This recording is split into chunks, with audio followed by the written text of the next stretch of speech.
Hypnos by H.P. Lovecraft. Written March 1922. Apropos of sleep, that sinister adventure of all our nights, we may say that men go to bed daily with an audacity that would be comprehensible if we did not know that it is the result of ignorance of the danger. Baudelaire. May the merciful gods, if indeed there be such, guard those hours when no power of the will, or drug that the cunning of man devises, can keep me from the chasm of sleep. Death is merciful, for there is no return therefrom, but with him who has come back out of the nethermost chambers of night, haggard and knowing, peace rests nevermore.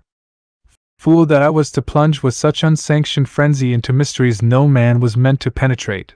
Fool or god that he was, my only friend, who led me and went before me, and who in the end passed into terrors which may yet be mine.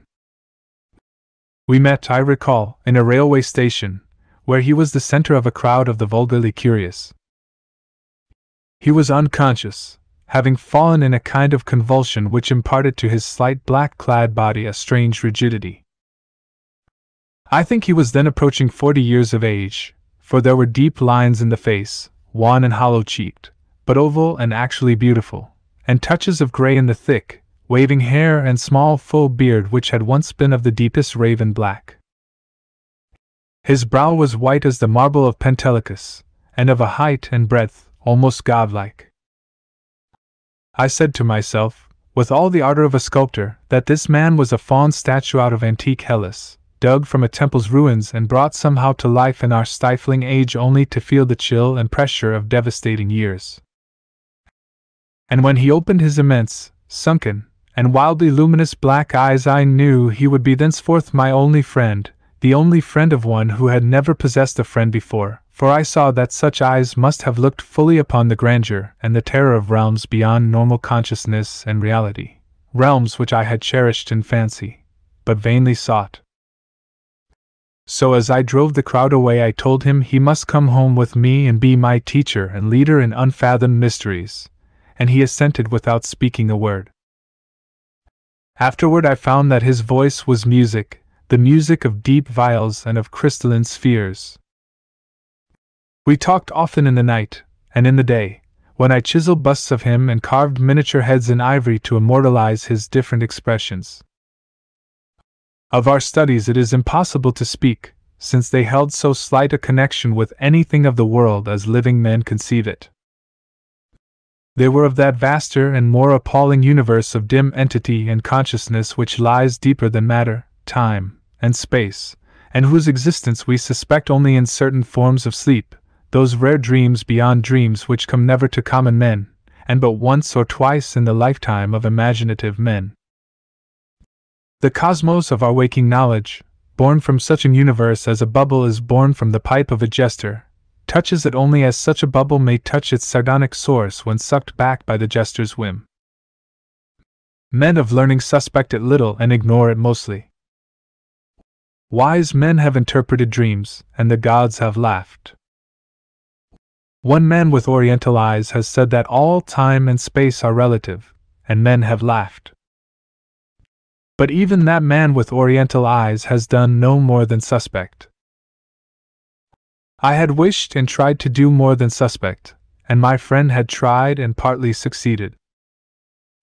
Then we both tried together, and with exotic drugs courted terrible and forbidden dreams in the tower studio chamber of the old manor house in hoary Kent. Among the agonies of these after days is that chief of torments, inarticulateness. What I learned and saw in those hours of impious exploration can never be told, for want of symbols or suggestions in any language. I say this because from first to last our discoveries partook only of the nature of sensations, sensations correlated with no impression which the nervous system of normal humanity is capable of receiving. They were sensations, yet within them lay unbelievable elements of time and space, things which at bottom possess no distinct and definite existence. Human utterance can best convey the general character of our experiences by calling them plungings or soarings, for in every period of revelation some part of our minds broke boldly away from all that is real and present, rushing airily along shocking, unlighted, and fear-haunted abysses, and occasionally tearing through certain well-marked and typical obstacles describable only as viscous, uncouth clouds of vapors. In these black and bodiless flights we were sometimes alone, and sometimes together. When we were together, my friend was always far ahead. I could comprehend his presence despite the absence of form by a species of pictorial memory whereby his face appeared to me, golden from a strange light and frightful with its weird beauty, its anomalously youthful cheeks, its burning eyes, its Olympian brow, and its shadowing hair and growth of beard. Of the progress of time we kept no record, for time had become to us the merest illusion. I know only that there must have been something very singular involved, since we came at length to marvel why we did not grow old. Our discourse was unholy, and always hideously ambitious. No god or daemon could have aspired to discoveries and conquests like those which we planned in whispers.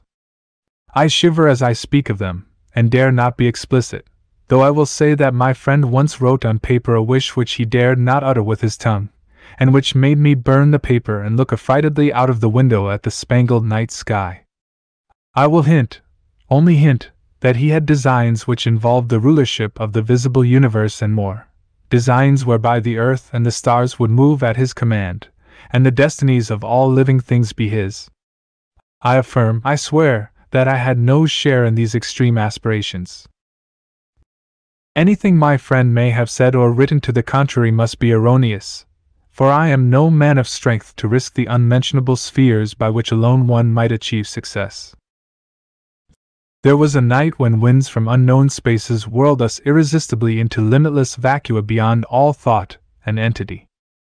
Perceptions of the most maddeningly untransmissible sort thronged upon us, perceptions of infinity which at the time convulsed us with joy, yet which are now partly lost to my memory and partly incapable of presentation to others. Viscous obstacles were clawed through in rapid succession, and at length I felt that we had been borne to realms of greater remoteness than any we had previously known. My friend was vastly in advance as we plunged into this awesome ocean of virgin ether, and I could see the sinister exultation on his floating, luminous, too youthful memory face. Suddenly that face became dim and quickly disappeared, and in a brief space I found myself projected against an obstacle which I could not penetrate. It was like the others, yet incalculably denser, a sticky clammy mass, if such terms can be applied to analogous qualities in a non-material sphere. I had, I felt, been halted by a barrier which my friend and leader had successfully passed. Struggling anew, I came to the end of the drug dream and opened my physical eyes to the tower studio in whose opposite corner reclined the pallid and still unconscious form of my fellow dreamer, weirdly haggard and wildly beautiful as the moon shed gold-green light on his marble features. Then, after a short interval, the form in the corner stirred, and may pitying heaven keep from my sight and sound another thing like that which took place before me. I cannot tell you how he shrieked, or what vistas of unvisitable hells gleamed for a second in black eyes crazed with fright. I can only say that I fainted, and did not stir till he himself recovered and shook me in his frenzy for someone to keep away the horror and desolation. That was the end of our voluntary searchings in the caverns of dream. Awed, shaken, and portentous, my friend who had been beyond the barrier warned me that we must never venture within those realms again. What he had seen, he dared not tell me, but he said from his wisdom that we must sleep as little as possible, even if drugs were necessary to keep us awake. That he was right, I soon learned from the unutterable fear which engulfed me whenever consciousness lapsed. After each short and inevitable sleep I seemed older, whilst my friend aged with a rapidity almost shocking. It is hideous to see wrinkles form and hair whiten almost before one's eyes. Our mode of life was now totally altered. Heretofore a recluse so far as I know, his true name and origin never having passed his lips, my friend now became frantic in his fear of solitude. At night he would not be alone, nor would the company of a few persons calm him. His sole relief was obtained in reverie of the most general and boisterous sort, so that few assemblies of the young and gay were unknown to us. Our appearance and age seemed to excite in most cases a ridicule which I keenly resented, but which my friend considered a lesser evil than solitude. Especially was he afraid to be out of doors alone when the stars were shining, and if forced to this condition he would often glance furtively at the sky as if hunted by some monstrous thing therein. He did not always glance at the same place in the sky. It seemed to be a different place at different times. On spring evenings it would be low in the northeast. In the summer it would be nearly overhead. In the autumn it would be in the northwest. In winter it would be in the east, but mostly if in the small hours of morning. Midwinter evenings seemed least dreadful to him. Only after 2 years did I connect this fear with anything in particular, but then I began to see that he must be looking at a special spot on the celestial vault whose position at different times corresponded to the direction of his glance, a spot roughly marked by the constellation Corona Borealis. We now had a studio in London, never separating, but never discussing the days when we had sought to plumb the mysteries of the unreal world. We were aged and weak from our drugs, dissipations, and nervous overstrain, and the thinning hair and beard of my friend had become snow white. Our freedom from long sleep was surprising, for seldom did we succumb more than an hour or two at a time to the shadow which had now grown so frightful a menace. Then came one January of fog and rain, when money ran low and drugs were hard to buy. My statues and ivory heads were all sold, and I had no means to purchase new materials, or energy to fashion them even had I possessed them. We suffered terribly, and on a certain night my friend sank into a deep breathing sleep from which I could not awaken him. I can recall the scene now, the desolate, pitch-black garret studio under the eaves with the rain beating down, the ticking of our lone clock, the fancy ticking of our watches as they rested on the dressing table, the creaking of some swaying shutter in a remote part of the house, certain distant city noises muffled by fog and space, and worst of all, the deep, steady, sinister breathing of my friend on the couch. A rhythmical breathing which seemed to measure moments of supernal fear and agony for his spirit as it wandered in spheres forbidden, unimagined, and hideously remote. The tension of my vigil became oppressive, and a wild train of trivial impressions and associations thronged through my almost unhinged mind. I heard a clock strike somewhere, not ours, for that was not a striking clock, and my morbid fancy found in this a new starting point for idle wanderings.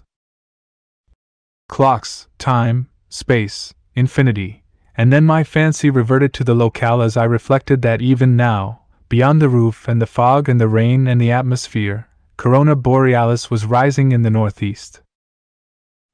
Corona Borealis, which my friend had appeared to dread, and whose scintillant semicircle of stars must even now be glowing unseen through the measureless abysses of ether.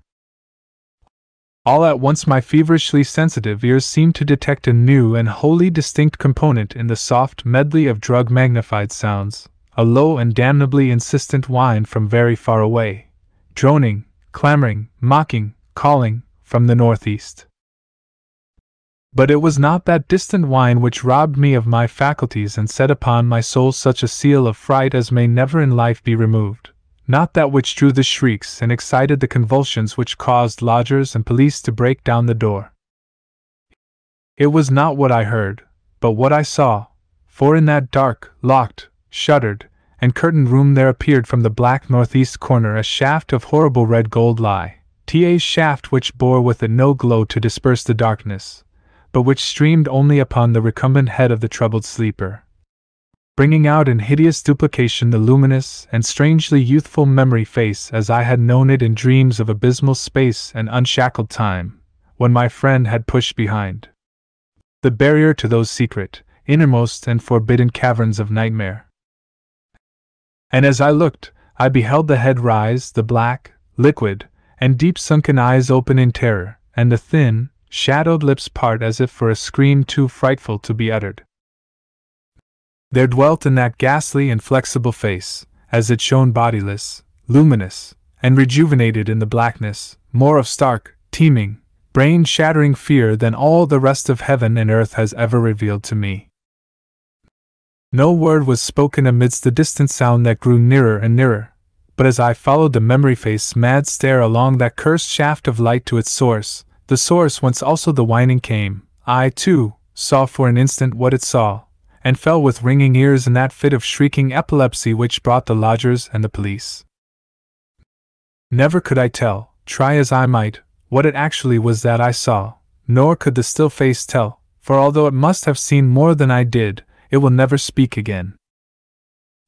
But always I shall guard against the mocking and insatiate Hypnos, Lord of Sleep, against the night sky, and against the mad ambitions of knowledge and philosophy. Just what happened is unknown, for not only was my own mind unseated by the strange and hideous thing, but others were tainted with a forgetfulness which can mean nothing if not madness. They have said, I know not for what reason, that I never had a friend, but that art, philosophy, and insanity had filled all my tragic life. The lodgers and police on that night soothed me, and the doctor administered something to quiet me, nor did anyone see what a nightmare event had taken place. My stricken friend moved them to no pity, but what they found on the couch in the studio made them give me a praise which sickened me, and now a fame which I spurn in despair as I sit for hours, bald, grey-bearded, shriveled, palsied, drug-crazed, and broken, adoring and praying to the object they found. For they deny that I sold the last of my statuary, and point with ecstasy at the thing which the shining shaft of light left cold, petrified, and unvocal. It is all that remains of my friend, the friend who led me on to madness and wreckage, a godlike head of such marble as only old Hellas could yield, young with the youth that is outside time, and with beauteous bearded face, curved, smiling lips, Olympian brow, and dense locks waving in poppy crown. They say that haunting memory face is modeled from my own, as it was at 25, but upon the marble base is carven a single name in the letters of Attica Hypnos.